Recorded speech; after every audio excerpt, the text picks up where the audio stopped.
every step, a lesson learned. From fire's heat to the fields I've turned, the blade and bow, the forge and flame. I sharpen my skills, I play the game. Each day brings a challenge I must face. I train my hands with careful grace. From alchemy's art to the hunter's way, I'll find the strength to seize the day. I carve my path, I walk the line, in the shadow of the ancient sign. Through trial and toil I'll find my way, learning more with each passing day. The skill of survival, the will to thrive, in a world where the strong survive. I'll face the night, I'll take the chance.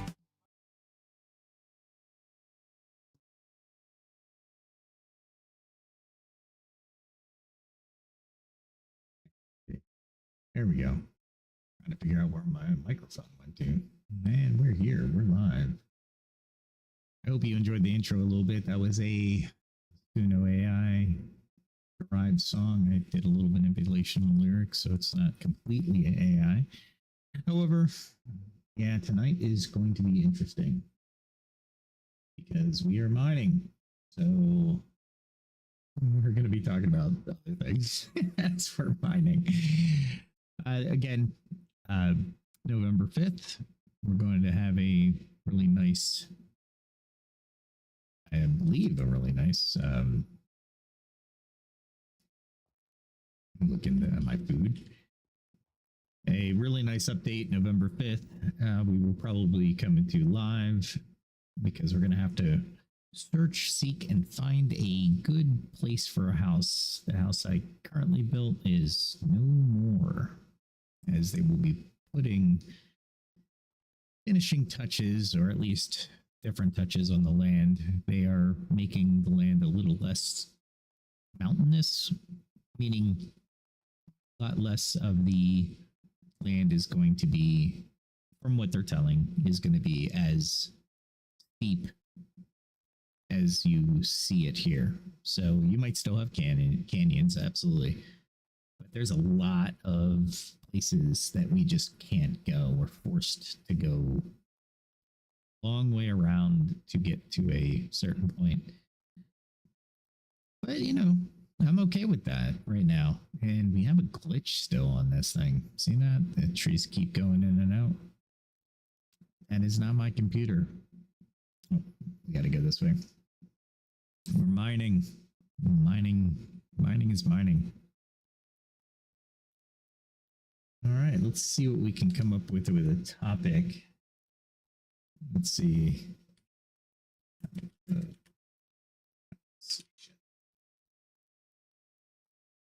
Where am I? There I am.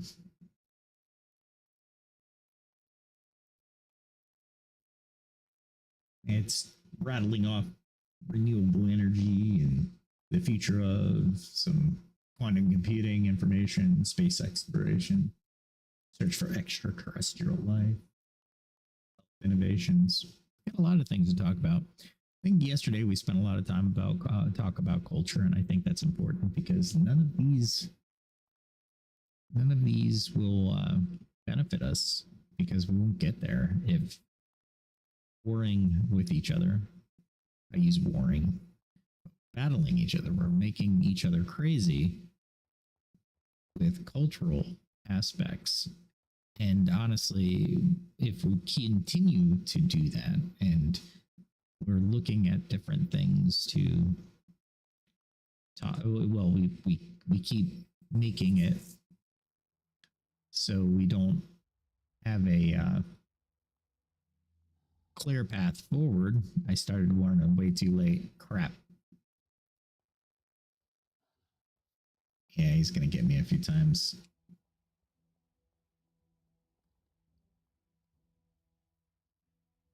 There we go. I can... Of course, my stamina wasn't as good. Got the music telling me I'm in trouble. Yeah, I'm still trying to figure out OBS, by the way. Just that intro was not supposed to be that song, that was supposed to be the outro. But for some reason, when I put it in scenes, it doesn't want to differentiate between the intro and outro. I don't get it. I gotta do a little bit more exploration. Hard to run a show like that. I've been playing a lot with Suno, and you know, really, we're gonna drum up that music. I'm gonna have to turn that music on because that's just ridiculous. It's a fox, for crying out.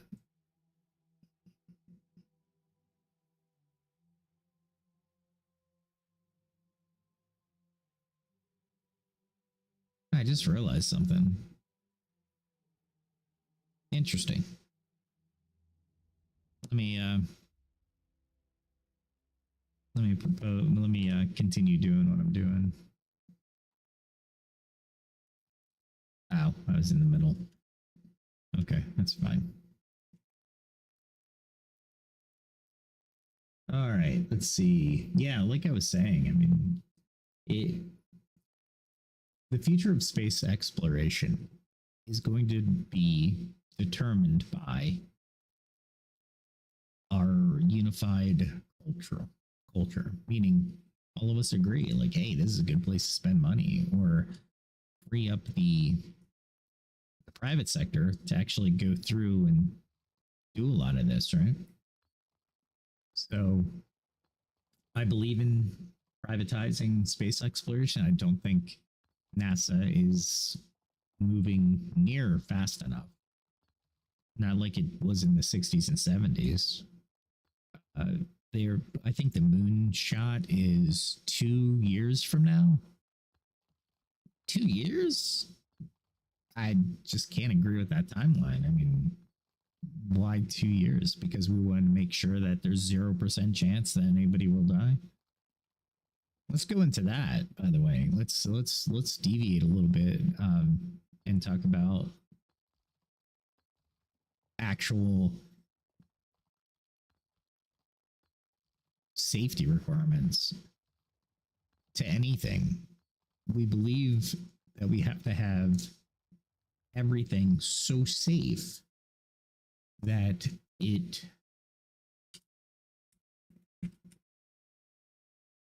we cannot be hurt or shouldn't be hurt, or there's no possibility we can get hurt. For example, let's just take hot coffee on the McDonald's cup. This was years ago. I think the case was a little bit different, so I'm not bringing up the case. What I want to bring up is the fact that coffee is hot regardless of how scalding it is. I mean, do we need a label to tell us coffee's hot? I would argue that we need one to tell us if it's iced coffee. I do enjoy iced coffee, but not in the winter. For sure not in the winter. In the summer, an iced coffee is actually really nice. I do enjoy iced coffee. I make my own. I do have my own brand of, well, not my own brand, but I do buy a brand of coffee that I get sent to my house. So I'm on a subscription. Very tasty coffee. Some of the tastiest I've had in my life, to be fair. Now, the best cup of coffee, and I'll share this story. I was in Palma, Mallorca, Spain. Shout out to Palma, Mallorca. I was in the U.S. Navy, and we ported in the Palma, Mallorca, and I was able to go to a cafe. Well, not really. It wasn't a cafe. It was more of a mom and pop restaurant that gave you a view of the bay that we were in Palma, Mallorca. Absolutely amazing views. And the coffee was absolutely amazing. The best cup of coffee I've ever had in my life. I will compare every cup of coffee. I still remember the flavor. That aside, my point is we can't have everything safe. It absolutely is ridiculous that we think we can be safe 100% of the time. And this goes back to our conversation yesterday. Reasonable, common sense, right? These are the things we're relying on in courts of justice, common sense, and people, and you're assuming people don't have common sense. I mean, it's absolutely insane. For example, the plastic bags that come with certain products, the manufacturers legally obliged to inform you that the plastic bag, if your infant gets into it, may suffocate, or do not have your toddler or yourself put the bag over the head. Wow. Really? And this is why we can't get back to the moon. Let's go back to the space exploration. We can't go back to the moon. Do you think in the 1960s or late 1960s, early 70s, people strapped themselves to a rocket and said, yeah, 100%, it'll work? The answer is no. The answer is no. They were as safe as possible, but they didn't go to the extreme. I mean, how many moonshots did we actually have in what, 5 years? It was a lot. More than you would think. And here, just because we were talking about it, well, how many moonshots were he at the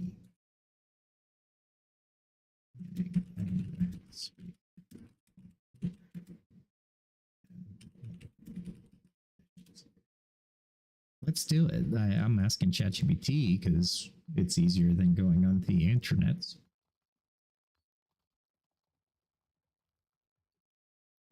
Yeah, did I miss that? I missed a rock in front of me that big, the size of a house. Oh, that reminds me. Is there anybody around? I don't see anybody. Let's see. Let's say now I'm going to include not moon landings, but moon shots, right? So 1961, it started. There was missions, lunar orbit programs, surveyor programs, and then the Apollo program from 61 to 72. Apollo 8, Apollo 10, Apollo 11, Apollo 12. All landed. All landed.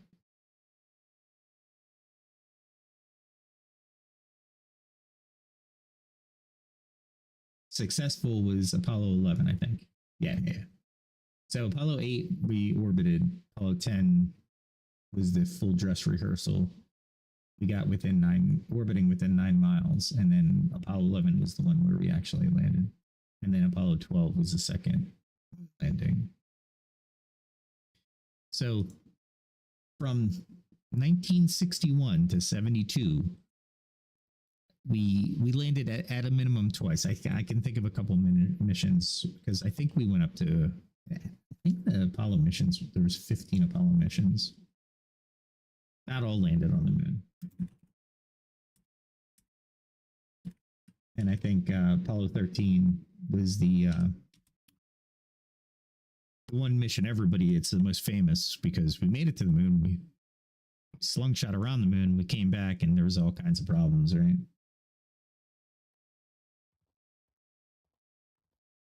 All right. So let's see, looking at the other side. Okay, so unmanned missions to test it was Apollo 1 through 6. The manned missions to test the equipment from 7 to 10, and then 11.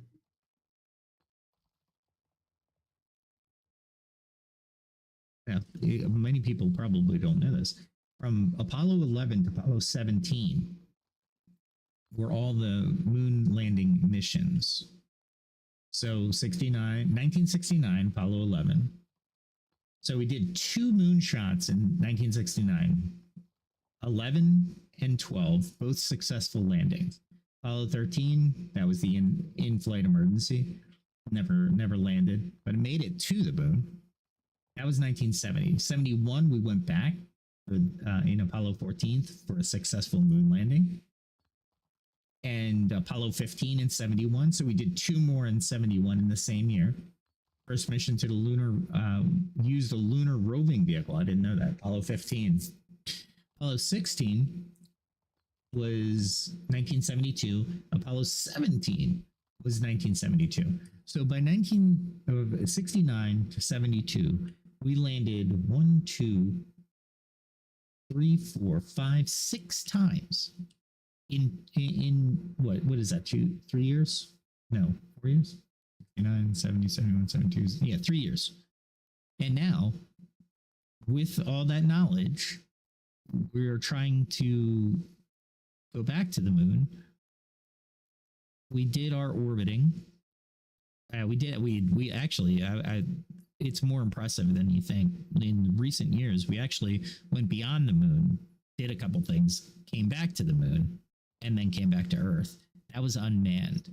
I think our next one is manned, so we're going to do more of a Apollo 7 type of disposition, meaning we'll send a crew up, they'll kind of circle the moon, they won't land, and then the third mission is supposed to land on the moon with the new spacecraft. But why are we taking so long? Is it just because it's not like we had the money back in 1969? So what's changed? I mean, we have more money now, so let's put money aside for now. Culture's changed. The amount of safety we require is immeasurable. Well, this is one component. Of course, there are several different considerations. But safety, I mean, how many things do we encounter every day about safety? It's absolutely insane, isn't it? I mean, I bet you can point to at least 3 today that you've figured out.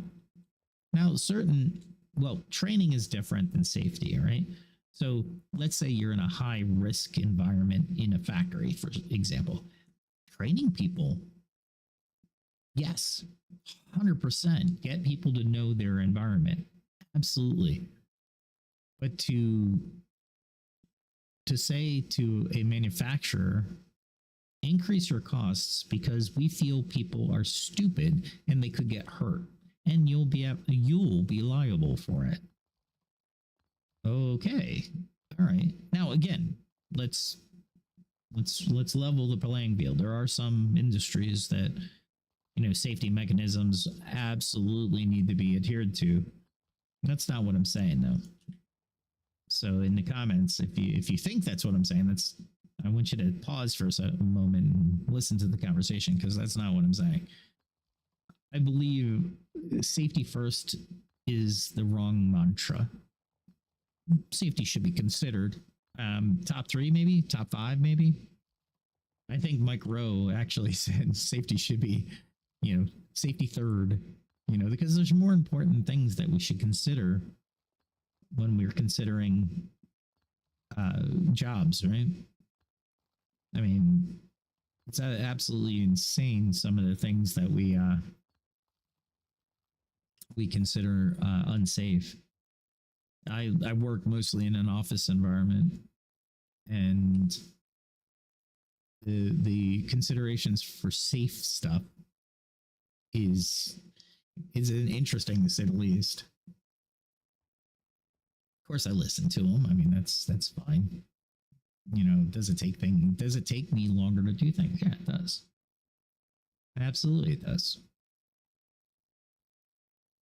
And in today's current climate, that's what I have to do. In certain things, I will be a rebel on, but when I'm talking about safety rules and regulations, I have to adhere to them. I can't be a rebel, right? I can't say, I'm not going to do this because, they want me to do this. I can't be punk rock. I'd love to be punk rock, but I also want my job. So we listen. We might be able to influence some changes, depending, make it better, make it more about common sense. But again, common sense, there's that word again, right? It's interesting. I think one of the aspects, not to safety, let's move off that subject, but to taking time to do something. I was watching I can't remember what I was watching or who it was, but they had a really good lecture on what as a consumer do you value more?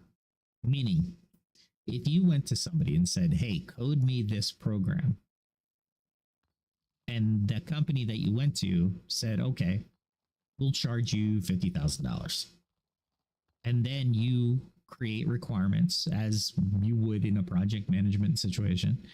You create all these requirements and say, "Okay, I need it in 3 months," and in this case, the company that is coding it says, yeah, we can do it. 50,000. Yeah. 3 months. Got it. Well, what if they're done in a month? All the testing, we're talking all done, completed, minimal errors, meaning almost none, right? And they're done. They've work accomplished.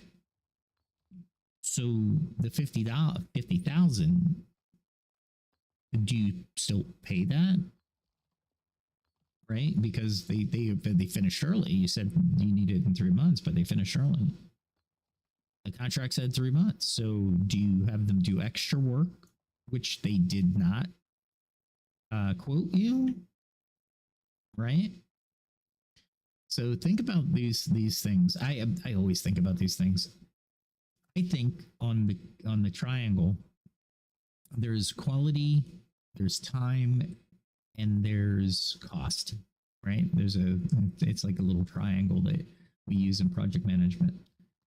If you want something fast, usually the quality goes down and the cost goes up, right? Well, not at the same time, right? So let's take that apart. All right. So if I reduce time on a project, and we all agree that it can be done quicker, I either have to take away features, reducing quality, or I have to increase my costs because I have to get more manpower, more work, better, tracking and all that kind of stuff. So that's what I'm going to have to do, is spend more money. Yes. All right. If you affect any one of the things, you're going to affect something else on that triangle. And that's what the triangle is used for, right? And I usually use it to explain to management. It's an easy way to explain to management. If I want to get it done, how much money you have? Well, I don't want to spend that much money. Okay, so I need time or reduced features or quality. And they're like, well, I don't want to reduce quality. Okay, so you want to increase cost. Well, I can't increase cost. So you want to do what? You have to do something. You can't reduce time without doing something. Removing features, adding cost. There's your two options. And this is just a conversation that I have with my managers and executives. It's a conversation, right? Because to be fair, where I work, man, they are smart. They are absolutely on point with their conversation with me. And they have the experience, they have the intelligence to ask really good questions, and I'm usually prepared for those questions, not all the time. But the ensuing conversation allows me to explore and them to explore the options, right? And then we get to where they want to be, because ultimately their strategy is based off of what I can perform and what I can do for them, right? And that's true for every company. If your management is doing something, they have a reason. What that reason is, they might not tell you. Should they tell you? As a leader, I do. I need it done, but at the same time, at least at a minimum, a brief explanation of why I need it, or why it's important or valuable for the company, right? Because one of the points of leadership is to include everybody. It's an inclusive environment. It's never exclusionary, because once you start excluding people, people will leave. They're like, well, if I'm not part of the team, you say I'm part of the team, we're quote unquote a family, right? That has never been said to me, by the way. And I believe those recruiters that are online that say if in an interview they say, oh, we're like a family, run, just run, just run. But leadership has a lot to do, and they do have their reasons. They see all kinds of information, and unfortunately, and I've learned this the hard way, is when a leader gets information that's false, they made a decision based off the information. For me, I don't give them. I have a conversation with them, but we're still following the original plan. I'm like, oh, by the way, this was wrong. Is there a way we can mitigate? Because this was wrong. And they're like, really, was it? And very few times have I had a manager come back to me and say, okay, let's scrap what we've currently assigned or what our current strategy is, and let's use this new information to move.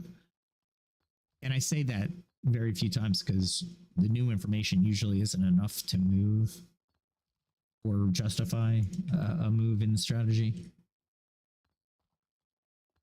And leaders they have to see the bigger picture. And this is kind of a pet peeve of mine when I talk to ICs and they're like, yeah, I'm going to give this data to the executive. And I'm like, but that's not telling the story. That's driving your agenda. And they're like, yeah, I totally want this. Da, da, da, da. And I'm like, well, how does that help the company or that person that's making the decision? And usually they're like, well, it really doesn't. And I'm like, yeah, I know. It's forwarding your agenda. So you need to, I'm not going to do it for you, but think about what you're doing. And this goes back again to yesterday's conversation about morals, ethics, common sense, and reasonability. We need a culture that creates a high trust society. It just has to happen. Without trust, it'll be like what's that, the Star Trek episode where they go into the alternate universe, the original series. They go into this alternate dimension, and instead of the Federation, they have the Empire. The Empire is just a bunch of wild, backstabbing. Power is the only way to move forward or gain anything. And it's like, wow, you don't want to be in that situation ever. That is the worst situation ever to be in.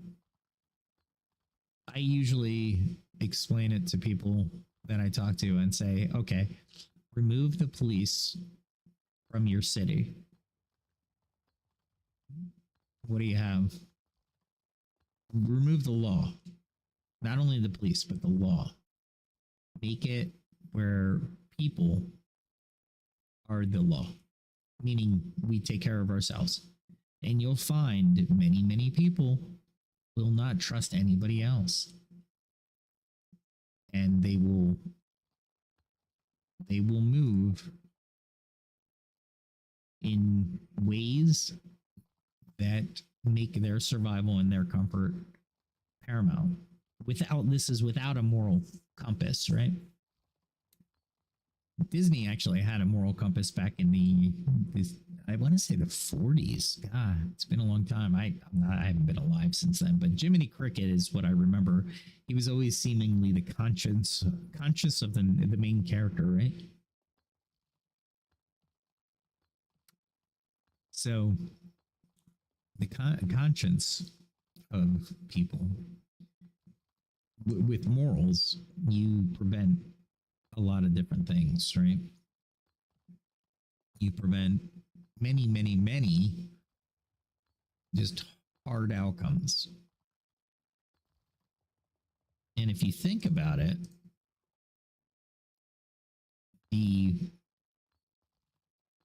go back in history, right? Any time in history, It doesn't matter. Any time in history where you see a group of humans getting along in a town or city or village or whatever, right? There are certainly untoward people that have to be mostly exiled, if I remember right. Like, don't come back to this village or you will be, you know, hurt. Because people just didn't have time to jail people. Think about that. I would rather not jail you because then I have to expend resources to find a jailer. And when they did have jails, from the horror stories that I've read in books and history, usually the prisoners were malnutrition, they didn't get food, they didn't get clothing, they didn't get anything. And it's like, wow. And this is, I think, where the cruel and unusual punishment that the founding fathers of the United States wanted to prevent. Cruel and unusual. Yes, that would be cruel and unusual. If you did a crime and you weren't fed properly for days or weeks on end, you didn't get blankets, you didn't treat them like humans. If they're just gonna die in prison, you know what I mean? Yeah, fill in the blank. If you're gonna die anyway, what reason do I have to spend any money on you or resources? You know, having people around and stuff to attend to the prisoner. It's interesting, very interesting. And if you are listening in the chat, you know, please feel free to throw some of my remarks back at me or agree with me. I don't expect agreement. I expect a conversation. So even in the comments section, a conversation would be awesome. I just ask that you bring logic and reason, and I'm going to say it, common sense to the comment section. And if this is one of your first times listening to me, I have a foundation. I don't have a opinion that cannot be changed through evidence, good argument to sway me. But you have to come at me with a little bit, right? You can't just expect me to, oh yeah, you disagree with me. Oh, okay, so I'll agree with you to stop the pain. That doesn't work. Never has. And if you are in the United States and you love the republic it stands for, you wouldn't want people just to go, you know, ham on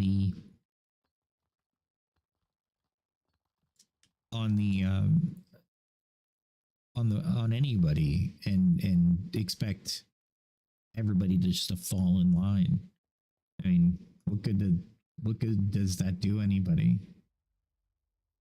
I think the same goal, so long as we have the same. Well, again, here's the conversation we had yesterday with culture and such.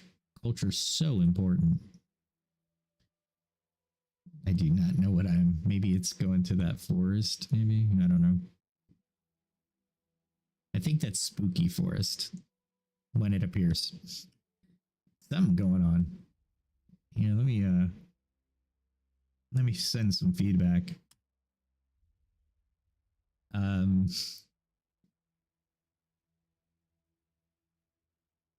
Spooky red forest.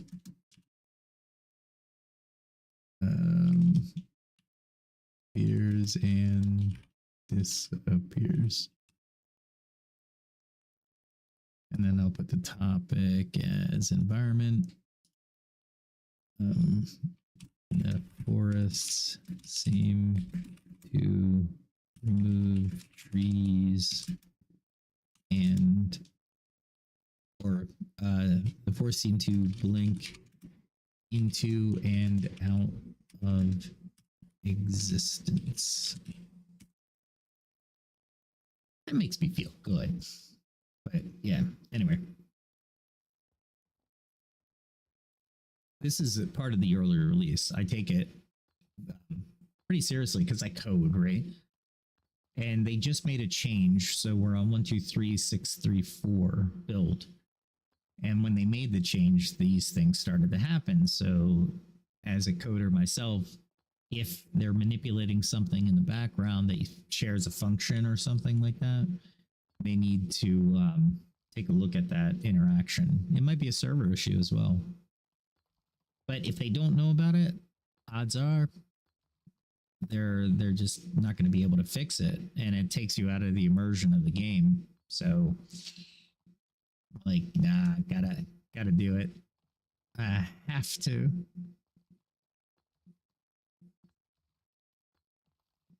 Let's see, where were we? Yeah, back to culture, huh? A lot of things happening today. For a Sunday, a lot of news. A lot of news that gets unreported, a lot of news that gets distorted. They call it misinformation. I'll give them the benefit of the doubt. Well, no, I'm not going to give them the benefit of the doubt. I'm going to say some news sources have an agenda and therefore they push it. It's not misinformation. They're pushing an agenda. I bet if we went back in time when, in the 70s, 80s, and 90s, we didn't have the internet, so we didn't have the ability for a lot of people to get together and compare notes. But I would think that they did it back then too. We just didn't see it. We weren't aware of it because we didn't have that a congress of people who would be able to add to the conversation or add to the appearance, add to the body of knowledge, maybe. Yeah, body of knowledge. Like today, I'm in awe. Like, I can have this podcast and everybody can write me and we can have a conversation on certain things, and we can debate or we can argue. And arguments are fine. It's not negative. By the way, we got to stop this politically correct nature. It's preventing our conversation because people, we don't even challenge people to think anymore. We used to challenge people to think, but they think in a politically correct manner instead of thinking in a way to convince or supply information, right? We were like, oh, I can't say that word because they might take it wrong. And that's not a great way to have a conversation. Or you might be like, if I bring this up, they might think because of this is why I'm bringing it up. And it's like, yeah, that's not why, but right. So instead of having the discussion on the topic, you have an argument about how you brought it up and why why you said something against somebody else. And it's like, oh, come on, people. That's not what we mean by it. And it's selective. It's very selective. People like to be selective. It's like, oh, they didn't say that. They said this. Oh, what did they exactly say? This. Oh, well, your interpretation doesn't seem that good either. Right? Anyway, at any rate, let's get back to the science. Let me see if I have anything else here. Or no, let's go with any.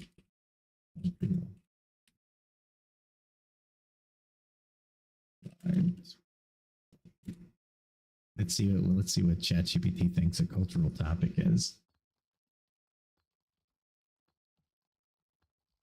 And of course, it's not. Let's see. Rise of digital art and NFTs. I don't like NFTs. I don't like them.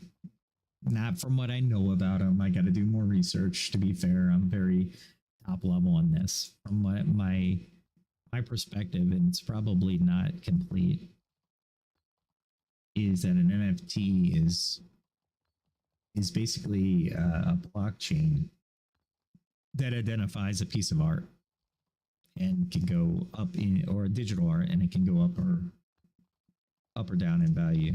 And then you trade the NFT, which weirds me out Yeah, it might be the future, but right now it's like, for example, what happens when a solar flare takes out all the electronics? Well, you just lost your painting, quote unquote. Let's see. Globalization and its impact on local cultures. Well, yeah, we talked about this a little last night, so we'll skip that for tonight. Um, Evolution on music genres. I don't know enough about music. I am starting in my musical journey, really, other than my grade school education on musical journey. This topic was supposed to be explored the line between appreciating how have music genres evolved over decades? Consider the influence of technology and cultural shifts on music. Well, music's music. I don't want to go that deep into the evolution of music genres. People have different ways of singing or rapping or conveying emotion, feelings, information. It's music's music. Genres, I think, really just a way to limit people listening to anything. It's a categorization, really, and not let's look at it that way. Let's categorize music so we can put it in a database and we can find it easier. Like I was doing some genres for the music that I'm writing, and I asked Grok 2, what would you assign this song to? What genre? And they would mention that this song would be this genre, or give me about 5 or 6 ways to assign it to a genre. But they would also give me bands that existed, that are existing, and how they even are influenced over different genres, and perhaps on the same album, right? So you could have maybe rock or folk music on the same album, rock folk, right? So when they say evolution of music, it really means nothing to me. Music is music. Music should be enjoyed. If you think it's pleasant to your ear, then yes, it's music to your ear. I see what I did there. It just seems to me that we're this is not a topic I should be talking about. So AI with the fail there. I'm sorry. It's I mean, how has it? Of course, technology affects music, but it's still music. I mean, just because it categorizes it, because that's what a genre is, a category of music. I mean, if I listed all the music that I like through genre, I would still miss things because I don't know all the genres. Right? Crazy, right? Absolutely insane. Let's see. Impact of social media on modern relationships. Well, we can spend a whole entire podcast on that, so I'm gonna hold off on that. But has it transformed dating, friendships, and communications with other cultures? Yeah. Why wouldn't it? It's like the telephone. It changed everything. It brought people closer together, right? Any step that brings us closer together is gonna create a shift in culture and relationships. I think one of the things that I've heard often on social media is with dating shows and the YouTube shorts is people don't have to compete for relationships within a 20-mile radius anymore. Like you can go worldwide essentially very easily. And depending on your situation, you might be able to, fly there or maybe go there by train or, those are always aspects of the of having that reach of social media, right? So Maybe they have something else. Oh, jeez, these are really long conversations. Traditional festivals and their modern applications. How traditional festivals are adapting to the modern world, like Diwali, Holi, or Dia de Moritus. Morotos. I don't know. I'm very bad at my Spanish, so please don't. And I'm going to go back to Vin that I mentioned yesterday. He's a communication coach. A lot of the mistakes people make in speaking are mistakes in pronunciation or mouth movements. Meaning, if I were to learn Spanish mouth movements for pronunciation, I would be very much, I'd have a better opportunity to speak Spanish, right? Or Latin American or whatever you want to call it. But that would be one thing that I would certainly say about festivals. I think festivals, because of social media and global companies and such, I've learned so much about different cultures that I incorporate it. For example, with Diwali, I will say, hey, you know, I would express the greeting because I'll search it on social media and I'll say, hey, happy Diwali, essentially, right? But it'll be expressed in more a traditional fashion. I've done this with Jewish holidays. I've done this. I know the Christian holidays, so I don't like Merry Christmas. Everybody knows that. It's been there's not much and not many people who have not been at least socialized to that, right? But yeah, what's the Dragon Boat Festival, Moon Festival, where the moon cakes are provided. I love moon cakes. Shout out to Taiwan and China. I think it's Taiwan for Dragon Boat Festival, though. I think Dragon Boat is just Taiwanese. But such a great dessert. I love it. Language revival movements. Is that a thing? Anybody? The efforts to revive endangered languages and what it means cultural identity, such as preserving Gaelic or Native American language. I think they should always be preserved. 100%. 100%. It's like preserving cursive in our school systems in the English language. Cursive is useful for reading old English documents because all of the founding documents are in cursive. If you look at the original founding documents, you'll see two F's beside each other, which are, I believe, if I remember correctly, that's the S sound. Two F's is the S sound. But for Gaelic, I definitely want to see the Irish preserve that language, and Native American languages that won the Pacific War for America. So, oh my God, yes, not only for them but for everybody. It's awesome, and to see and keep the languages of the ancient past or endangered languages, you keep and preserve documents and learning from that era, right?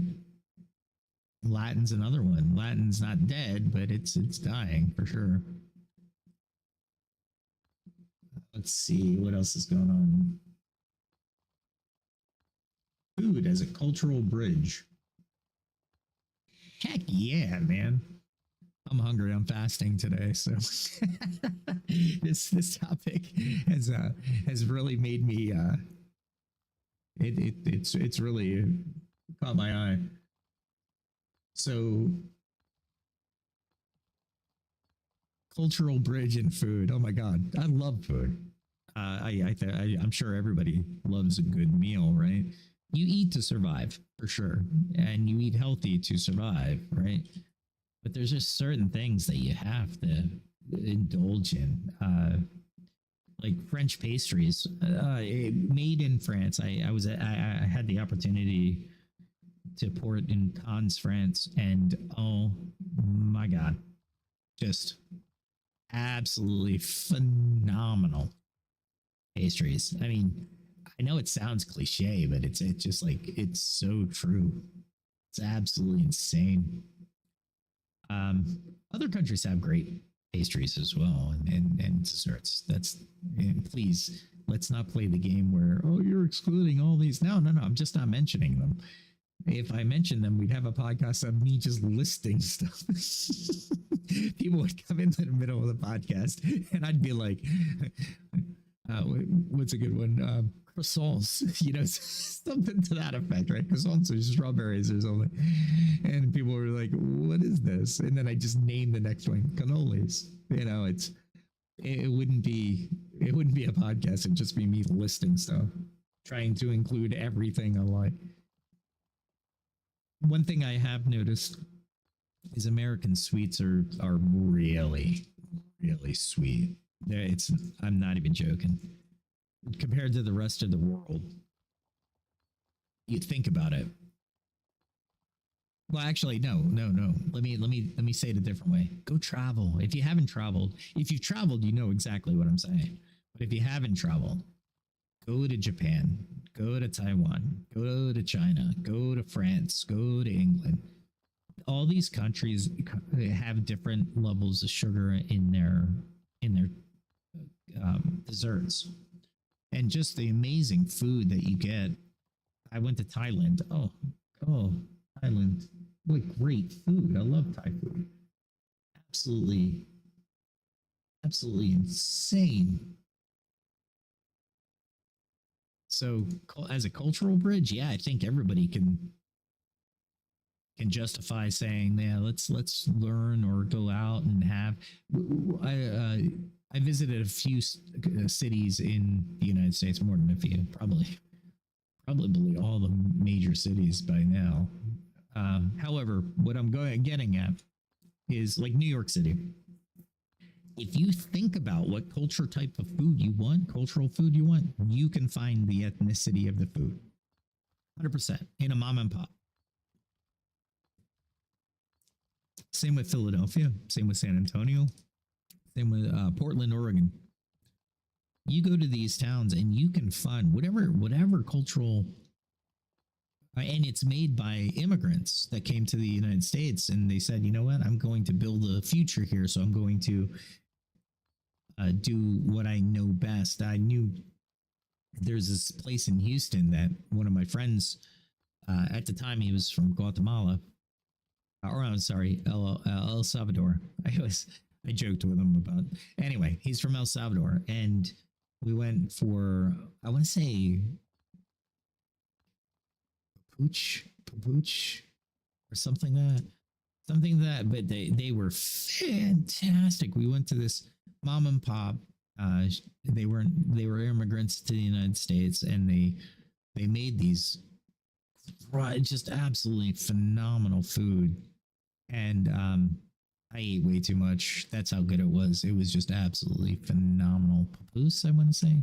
But anyway, my point being is, if food will bring the world together. Between food and music, I say food more so, because music you have to have an ear for. Like, there are some songs in certain genres that I love, and in that same genre, I'm like, yeah, I can't listen to that. Whereas a food, there's very few foods that I'll be like, I can't eat that. Now, the more exotic you get, the more that statement loses traction. But as a cultural bridge, absolutely, 100%, absolutely 100%. Let's see what else.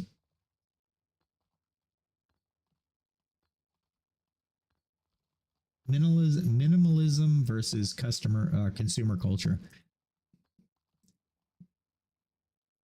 I'm going to approach this a little differently than what the suggestion is the minimalist movement as a cultural response to consumerism and how is it affecting lifestyles worldwide.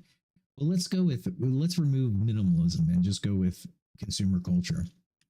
A lot of the consumer culture today um, is wasteful, right? And we're just now providing different ways of, and I say we, the companies are providing different ways to actually create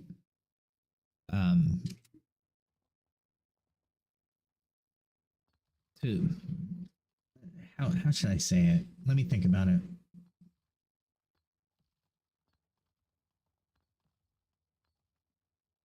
Here's a good way of thinking about this. The tiny house. Everybody's I'm sure seen commercials about tiny houses, and they're pretty cool. However, is that a cultural shift, a consumer shift, or is that just because they don't have the money to buy the house they want? And honestly, some of the smaller houses or the mini houses are really cool. But yeah, is that more driven because of cost, or is it because of the culture? Interesting. Let's put that on a shelf for right now, because we only have about maybe, I only keep these to about an hour and 10 minutes, so I don't want to keep everybody too long. But let's shelve that. Remind me about that one, because that one's an interesting conversation to be had for sure. And I think we can learn a lot from it. I'm gonna have to do a little bit more in that subject. So yeah. So I'm still mining, as if you haven't noticed, because mining takes a long time, and I'm not even close to being full. Unbelievable.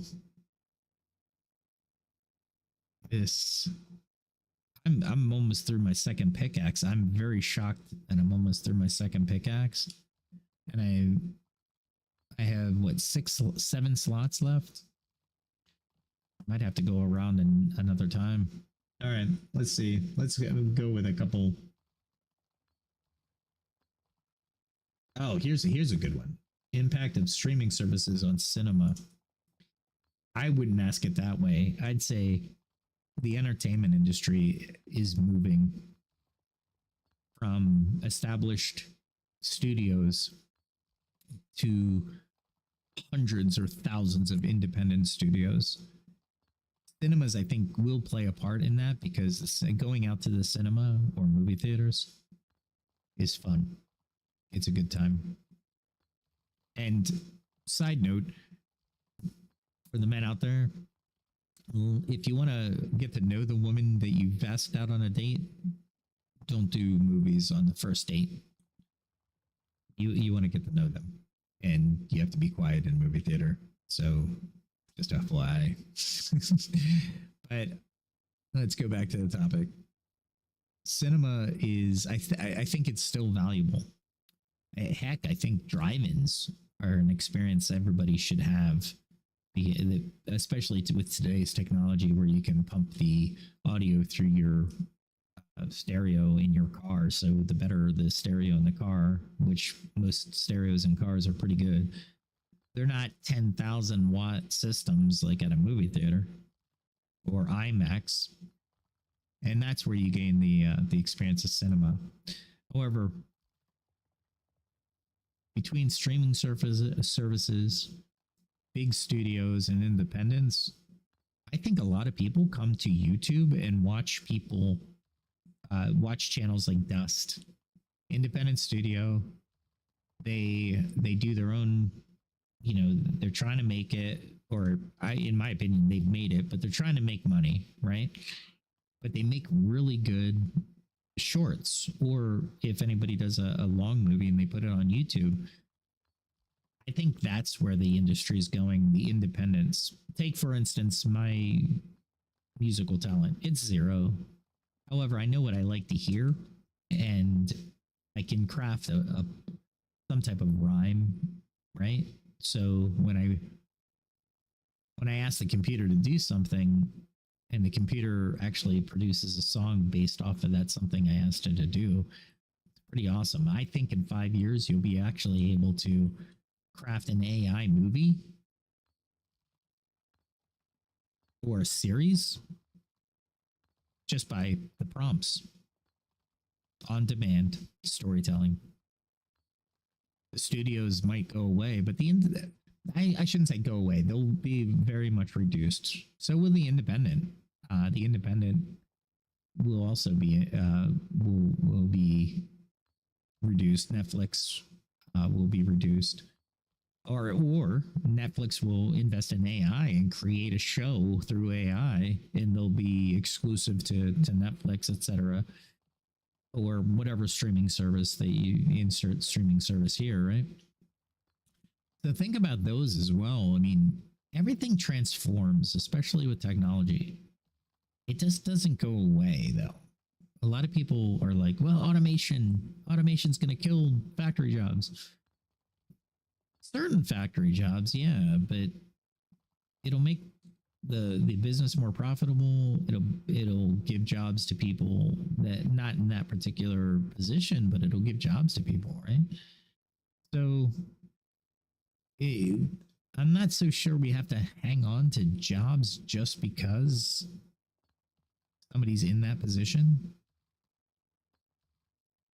And it's a good question to have for another podcast, because we should really delve into the nuances of what I just said, because there's a lot there. Going back to the streaming services on cinema, I think AI is more of a threat than the streaming services, because the streaming service will pick up the AI. Imagine in 5 or 6 years where AI can literally craft an entire series with all AI stars and AI extras.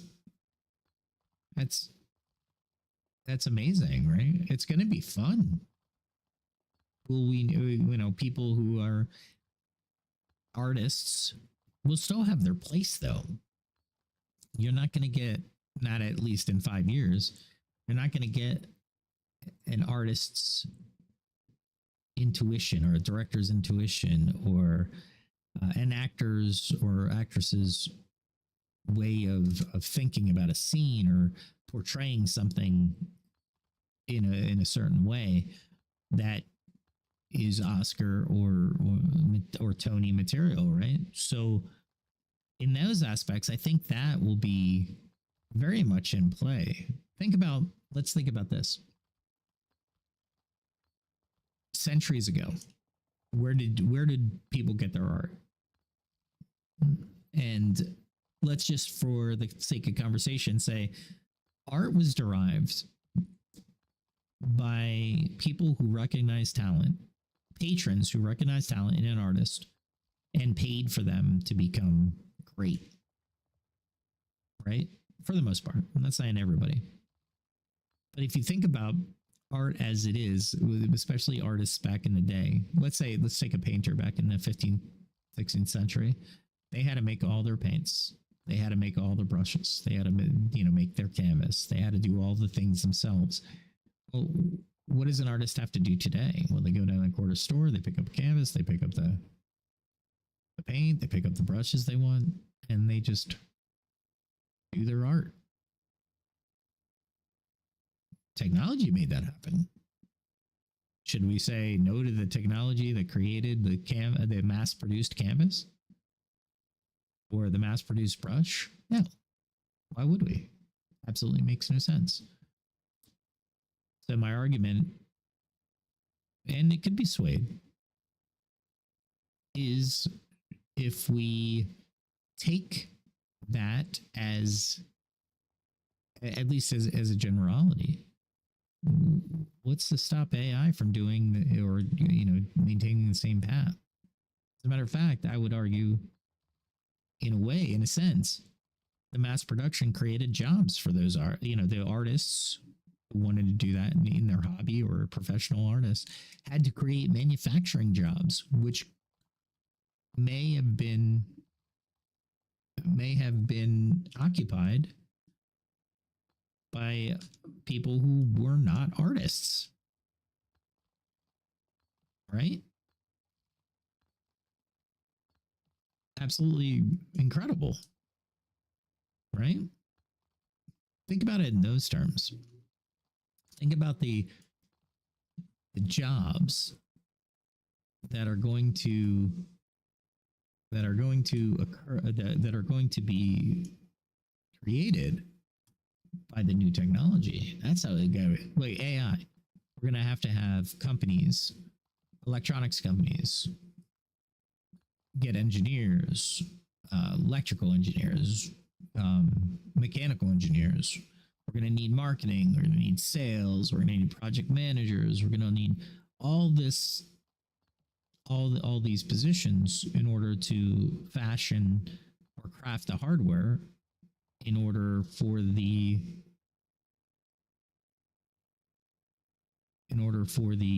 crap. I just want to exchange it. There we go. In order for people to use the technology, right, or be a consumer of the technology. In that aspect, I think we have a better understanding of what it means to be automated.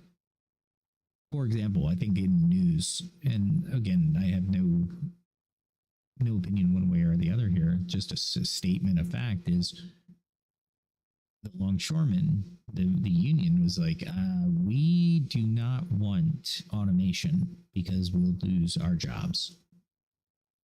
Or I should say, not that they don't want automation, is that it was happening very, very quickly. Okay. I get it. All right. Let's work together to find a way for you to maybe not lose your job, but transition into a better job, right?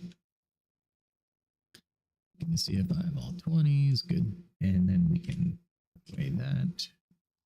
Start running, and we can go back to my house. Okay. So yeah, let's talk about this on another podcast, because I have a lot of expression here. I think I wrote. I've written a lot of articles on LinkedIn. So if you do want to see some of the positions I do have, or the thoughts that I have, and I can change position fairly easily. But I've written a lot of articles about AI, automation, manufacturing in the United States, how to get there, be an entrepreneur. And I'm trying to be an entrepreneur, right? And so I'm looking at different aspects of what I can do to walk the walk, right? Some people can teach for sure, but I like to be the one who can teach and show the path. And I'm not charging for my advice, so just FYI, I'm not that type of person. I think for the most part, the people should think about, and if the income tax goes away, this is a perfect opportunity for everybody in the United States to become an entrepreneur. Perfect opportunity to create businesses that fulfill purpose. I truly believe it. Now, when trying to find that purpose or fill that gap or that need in the market, that takes a little bit of insight, foresight, studying the market, maybe investing in some equipment.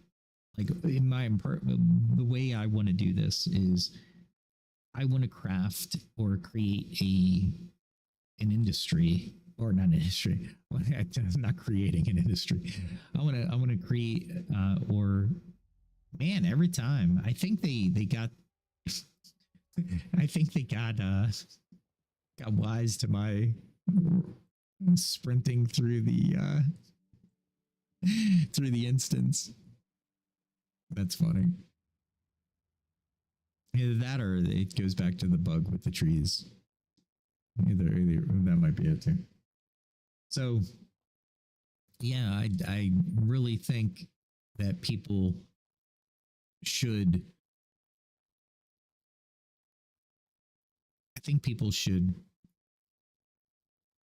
really explore these options, because no matter what industry you're looking to fill the void, I know a few people that filled certain voids or gaps in the market because major companies vacated their market, and there was a big empty space left in the market. I want to try to get something in technology. So the investment that I'm going to be asking for, I'm going to have to go to some venture capitalists and really design and craft a business plan for. It's not a cheap industry that I want to try to bolster, but I feel that an American owned, American located business is good for America. And for those of you who are overseas, it's good for your country too. If you, not America, but if you create a business in your country, right? Consider that, because it's very important. It's very important that we all contribute, and it's not easy. And anybody who tells you that it is easy, that is really loud. I don't know if it's loud on your end, but man, that music is loud on my end.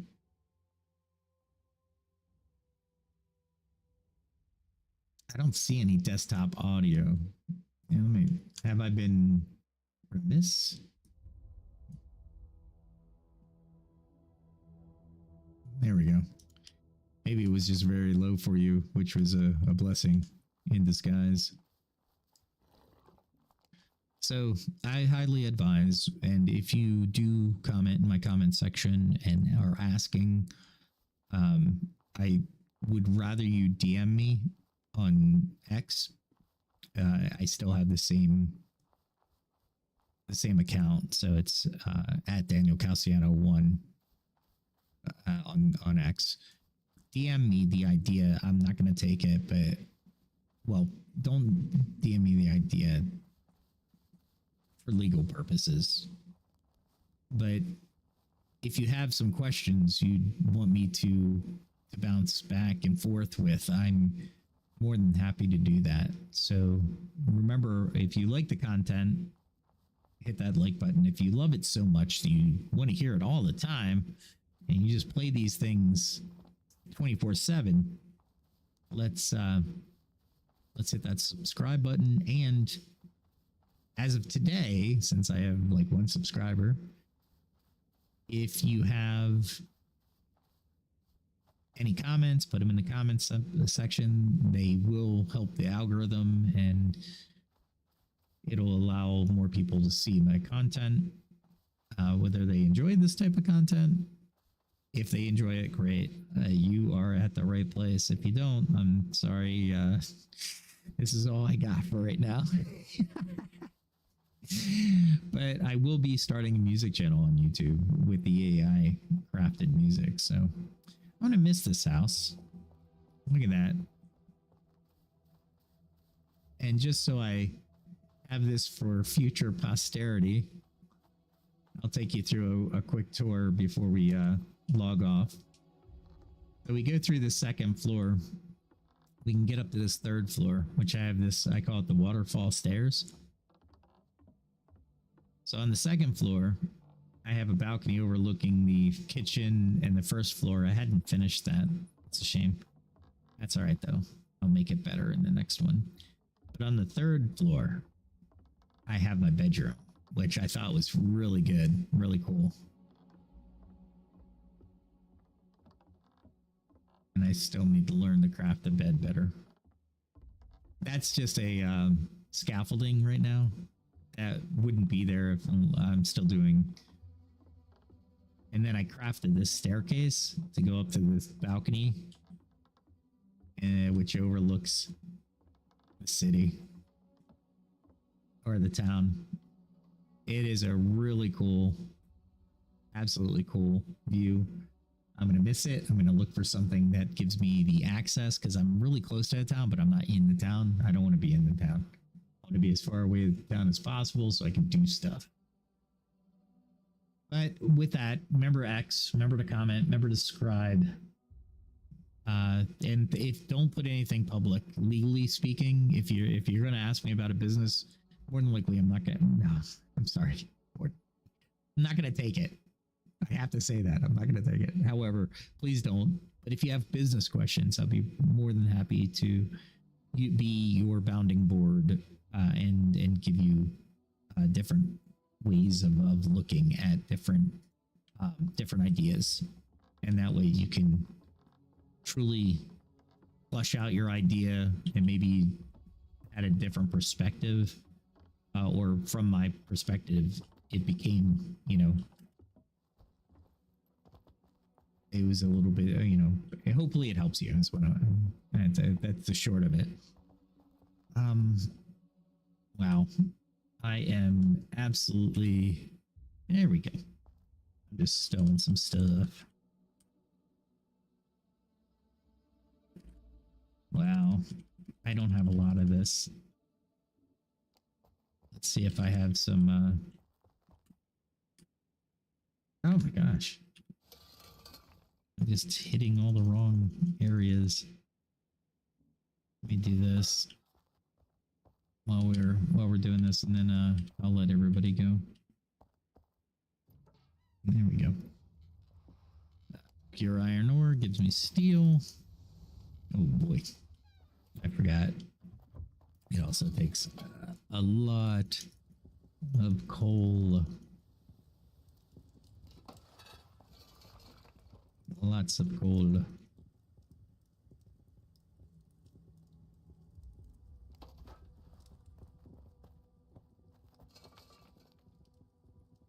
Just making sure I emptied it completely. And if you'd like to see some content that I'm not producing yet, I might do Civ 7 or Civ 6. I love Civilization, but from what I've been looking at on the online and the new Civilization, I'm not sure I'm gonna like it. But you know what? I'll give it a try because that is the right thing to do.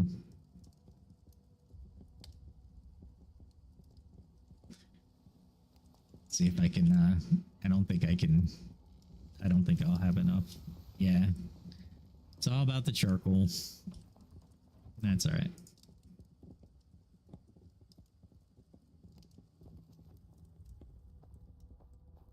Oh. Oh. I am just confusing everything right now. Oh, don't tell me I don't have any. Oh boy. Maybe I'll do this later. This is a long process as well.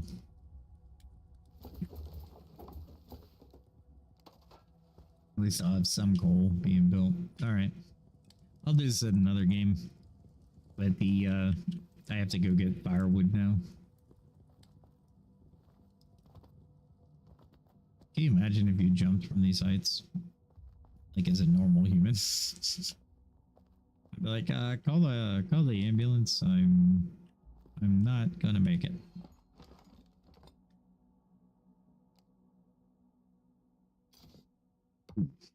The one is already gone. I just dump them when they're done. If I can. Invalid drop location. Oh my god.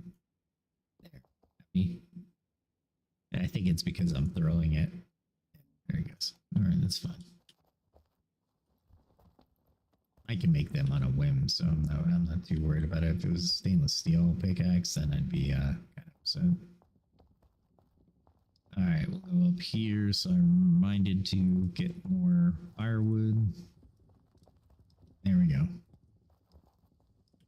Be right there so I can actually see myself. There we go. All right, with that, like, subscribe, smash that like button.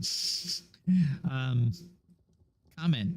I do review all the comments because like I said, I don't have that many. Hopefully I will get so many comments I'll be flooded and I'll be like, I can't answer all the comments, but I'll try to answer some. That would be kind of cool. But until then, comment. I'll probably respond if you give me a interactive question or something that I need to respond to or would like to respond to. So let's see what else. X, remember my handle on X, and that should do it for tonight's broadcast. Let me